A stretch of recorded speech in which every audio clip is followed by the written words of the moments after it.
بسم اللہ الرحمن الرحیم ان الحمد للہ والصلاة والسلام علی من لا نبی بعد اما بعد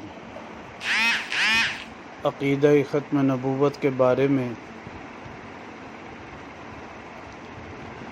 حدیث نمبر 140 بیان کی جا رہی ہے۔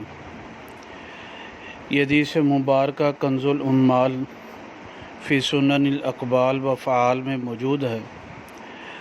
راوی اس میں عبداللہ ابن عباس رضی اللہ عنہما ہیں۔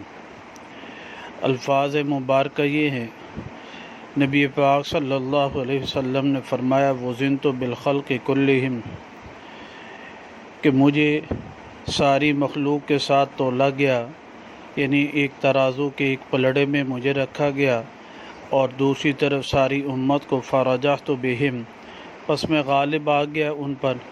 پھر وزن میں ایک پلڑے میں ابو بکر رضی اللہ تعالیٰ عنہ رکھا گیا، فرجح بہم، ثم وزن بعمر رضی اللہ تعالیٰ عنہ، پھر حضرت عمر رضی اللہ تعالیٰ عنہ کو ایک پلڑے میں رکھا گیا، فرجح بہم، پس وہ غالب آ گئے ان کے ساتھ۔ ثم وزن عثمان، پھر حضرت عثمان رضی اللہ تعالیٰ عنہ کو ایک پلڑے میں رکھا گیا، فرجح بہم، پس وہ غالب آ گئے ان کے ساتھ۔ ثم رفع المیزان، پھر ترازو کو اٹھا لیا گیا۔ ان تمام ساری روایت مبارکہ سے معلوم ہوا ساری امت میں نبی پاک صلی اللہ علیہ وسلم کے بعد افضل شخصیت ابو بکر رضی اللہ تعالیٰ عنہ ہیں، پھر عمر فاروق رضی اللہ عنہ، پھر عثمان غنی رضی اللہ تعالیٰ عنہ۔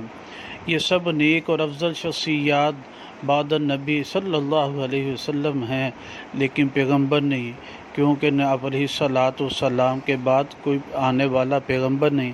آپ علیہ الصلاۃ والسلام کے بتانے کا مقصد یہی ہے۔